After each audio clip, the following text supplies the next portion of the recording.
So you've created a PayPal button and think it's ugly too? It's okay.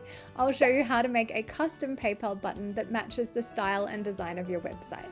In this video, I'll be covering PayPal buttons that include a drop-down menu like this, but if your button doesn't have a drop-down menu like this one, that's okay. The method I'm going to show you works for both types. But just so you know, we did make another video specifically for basic buttons, which follows a different process and gives you more control over hover effects, which basically means how your buttons react when someone hovers over it with their mouse. And being able to control this hover effect, in our opinion, gives a more clean and interactive feel to your buttons. But for PayPal buttons with a drop-down menu, there's only one way to customize them, and I'll dive into how to do that here in this video.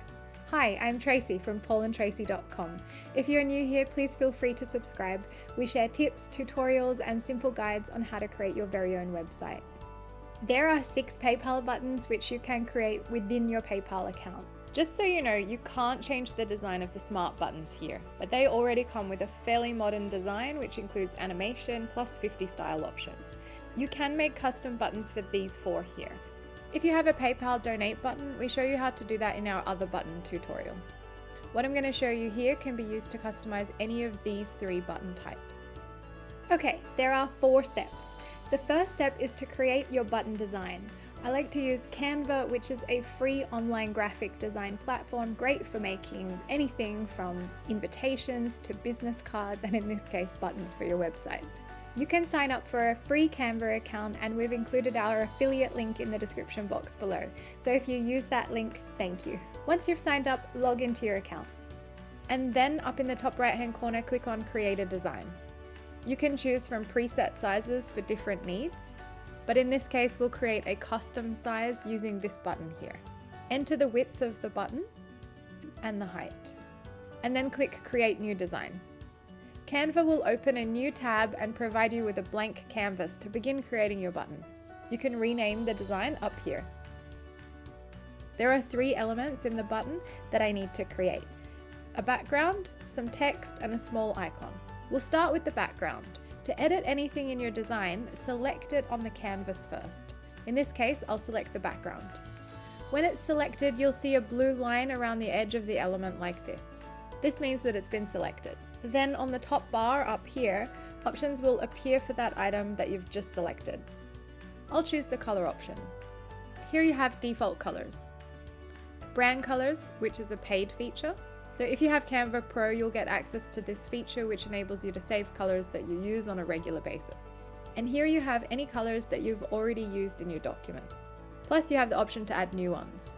Drag your mouse along the color scale here in order to change the colors. And then move your mouse around the color panel, and when you're happy with one, stop and then click outside the color box. Alternatively, you might already know the exact color code which you can enter here. In this case, I'll use a previously saved color from my brand kit. Next, we'll add the text for the button. There are 2 ways to add text to your canvas. You can click on the text icon here on the left side menu, and then click on an element to add it to your canvas. Or you can use a keyboard shortcut. Type T on your keyboard, which is short for text.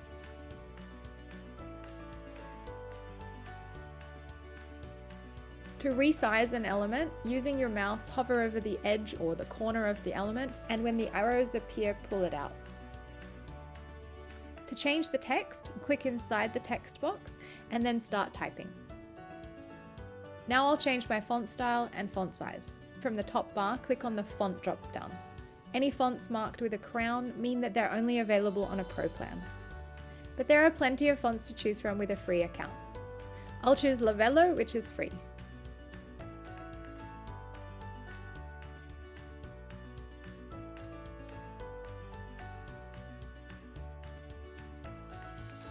Next, I'll add an icon to finish it off. To add images or icons to your button, click on the Elements tab here. You can search for anything in the search box. Same as with the fonts, any images which are marked with a crown are available as part of the Pro plan. If you try to use a Pro element on a free plan, it will create a watermark over the image like this. But there are lots of free images to choose from. To see if an image is free, just click the 3 little dots in the top right hand corner of the image here. This looks good, I'll choose this one. I'll change its color to match the text. And make it a bit bigger. I'll reposition it closer to the words.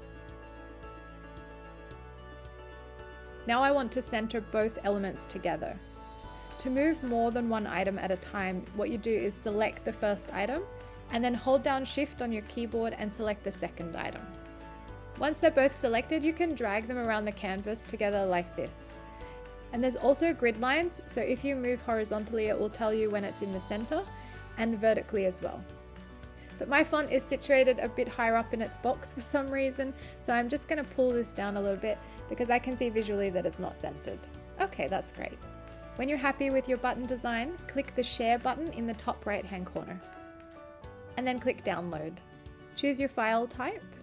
If your button includes transparent areas in your design, then make sure to choose the PNG file type. But if it's a block color like this one, and you do have a pro plan with Canva, I recommend choosing the SVG file type. Reason being is that SVGs take up less space and yet maintain their quality even when it's scaled to very large sizes. So it's just a good habit to use SVG file types for your website where possible because they load faster. If you don't have a pro plan, then just choose PNG. The second step is to now upload your button design to your website. For each website, the process will be a little bit different, but similar to what I'm showing you here. First, I'll show you how to do this in a website builder like Wix, and then for those of you who are using a hosting company like HostGator, I'll show you how to upload your button image to your server directly. We'll start with the website builder. In the Wix editor, go to the left side menu bar and click on the plus symbol, and select Image. And then drag your image in or upload it here. I'll drag it in. To do this using a hosting provider, log into your account and navigate to your website's control panel or cPanel for short. Click on your file manager. Open the folder for your website and then create a folder called Images or whatever you want to call it. Double click on the new folder, then click on Upload. And you can drag your image in or upload it here. I'll drag it in. Once it's uploaded, go back to the folder. It's always a good idea to use file names that include no spaces. So if your file name has a space like this one, just right click on your mouse and from the menu choose Rename. Then remove any spaces. You can insert an underscore as a replacement for spaces. And then click Rename File.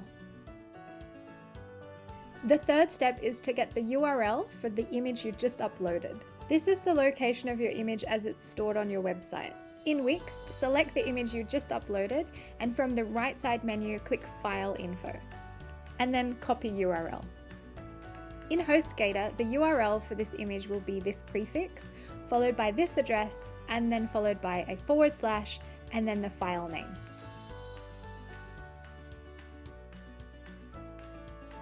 And the fourth and final step is to link to your design image now located on your website from your PayPal button.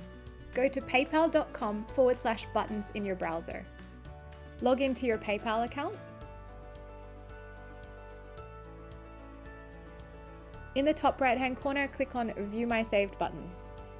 This will take you to the buttons that you've previously created. Choose your button, and then from the drop-down menu, click Edit Button. In the Customise text box, click Customize Text or Appearance. Then choose Use Your Own Button Image and paste your button image URL into this field here. Click Save Changes. Then click Select Code and right-click on the code and choose Copy.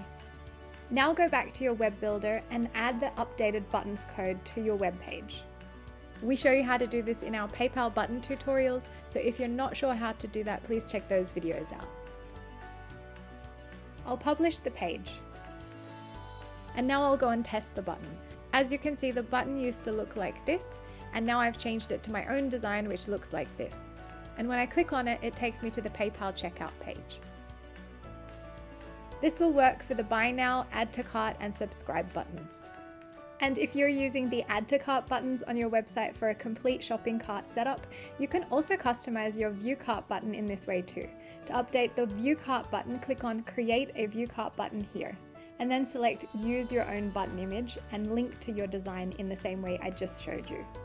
If you found this PayPal tutorial helpful, please hit the thumbs up button and don't forget to subscribe. I hope this was helpful and I'll see you in the next one.